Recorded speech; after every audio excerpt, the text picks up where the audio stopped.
Atëherë vazhdoj me pyetjen e radhës. Përshëndetje doktor, uroj të jeni mirë. Pyetja ime është për bashkëshortin i cili para 2 vite shpësoi atak në zemër dhe si pasojë vendosi 3 stenta dhe u dëmtua muskuli i zemrës. Tani funksioni i zemrës është 25%. Ka zmadhim të zemrës dhe i ka mbetur gjak i mpiksur në zemër. A duhet të vendosi pacemaker apo jo? Doktori i ka thënë që ka dhe 3 vite jetë. Është 52 vjeç. FLM pres një përgjigje, të lutem. Atëherë bëhet fjalë për një situatë në thonjza tragjike, sepse në kushtet që jetojmë sot, edhe në Shqipëri, një infarkt i miokardit duhet trajtuar në mënyrë të tillë dhe me shpejtësinë e tillë që mos të ndodhi kjo gjë. Që do të thotë kryerja e koronaroangiografisë sa më shpejt, mos neglizhimi i simptomave, mos vonesa në kryerjen e një ekzaminimi urgjent. Për fat të keq, kjo tani ka ndodhur dhe pjesa e zemrës ku ka ndodhur infarkti, me gjithë vendin e stentave, ndoshta janë vënë stentat, po janë vënë shumë vonë, ose nuk e di si ka qenë në rasti konkret. Pjesa e zemrës ku ka ndodhur infarkti, muskuli i zemrës, ka vdekur ajo pjesë. Dhe kjo zëvendësohet me int fibrotik. Me int fibrotik, i cili për fat keq, për fat mirë nuk do gjak, po për fat të keq nuk ka fuqi kontraktuese. Dhe kjo sjell zmadhimin e zemrës. Zmadhimin e zemrës dhe rënjen e fuqisë kontraktuese, i cili për momentin është 25%. Dhe një komplikacion i tretë, shumë i shpesht, sepse ndodh shpesh ajo që quhet aneurizëm, që do të thotë ajo pjesa e zemrës që ka pësuar infarkt zmadhohet dhe harkohet, një situatë shumë problematike, dhe aty ku nuk qarkullon gjaku, formohen trombe. Formohen trombe të cilët për fat keq mund të shkaktojnë embolira, mund të embolizohen në trup.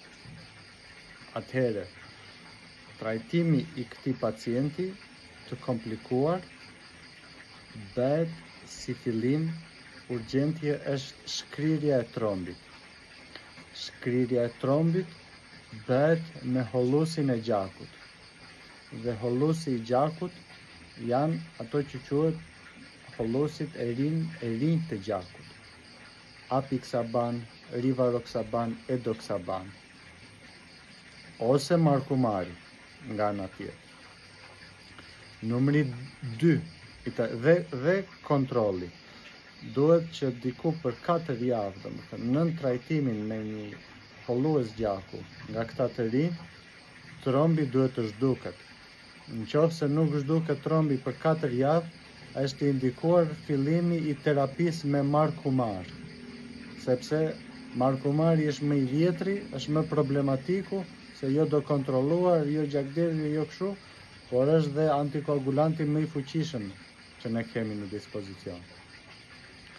Numri 2 është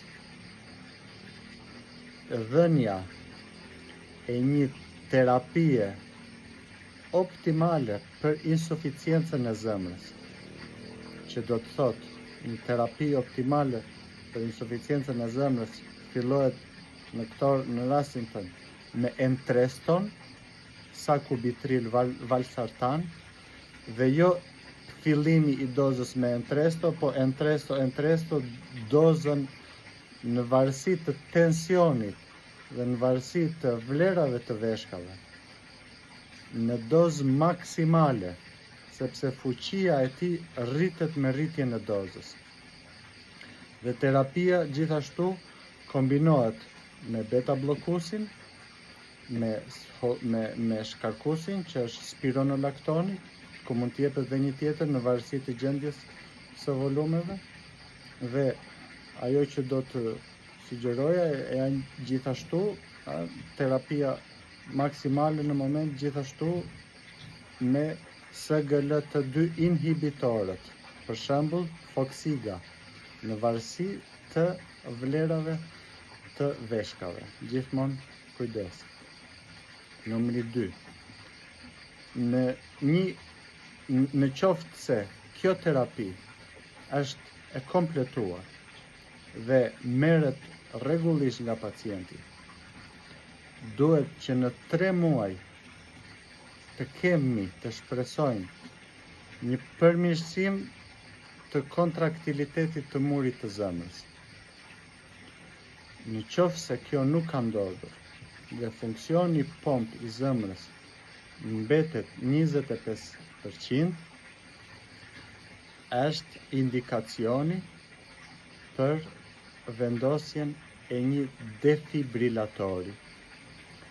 Dhe në qoftë se pacienti ka në EKG dhe një blok dege, po vemi qik në rast të komplikuar, por ky pacient vetë do më kuptoj. Në qoftë se ka dhe një blok dege me një QRS të madhe, të gjerë, duhet vendosja e atij që quhet CRT, kardiale resinkronizacion, me një D në fund dhe me funksionin e defit, sepse këta pacient kanë një probabilitet shumë të lartë që të ndodhi një çrregullim i rënd i ritmit të zemrës, i cili për fat keq mund të marrë jetën.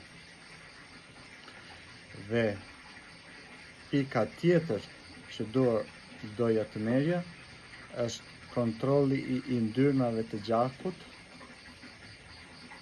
sepse këto 3 unazat nuk janë të sigurta. Dhe mendimi njëherë për kryerjen dhe njëherë të koronares për të parë çfarë po ndodh me këto 3 stenta, a janë të hapura, a janë të mbyllura. Megjithatë, mundësia që ajo pjesë e muskulit të zemrës e vdekur të revitalizohet është e pamundur. Pra, me një fjali të shkurtër, në qoftë se për 3 muaj në marrje të rregullt të një terapie optimale kundra insuficiencës së zemrës, pra për përmirësimin e funksionit të zemrës, nuk ndodh një rritje e funksionit të zemrës, por ajo mbetet 25%, është indikacion për vënien e një defibrilatori. Dhe në varësi të kompleksit QRS, një defibrilator i thjesht ose një defibrilator me funksionin CRT. Të uroj shëndet dhe shumë fat për burrin tënd, 52 vjeçar.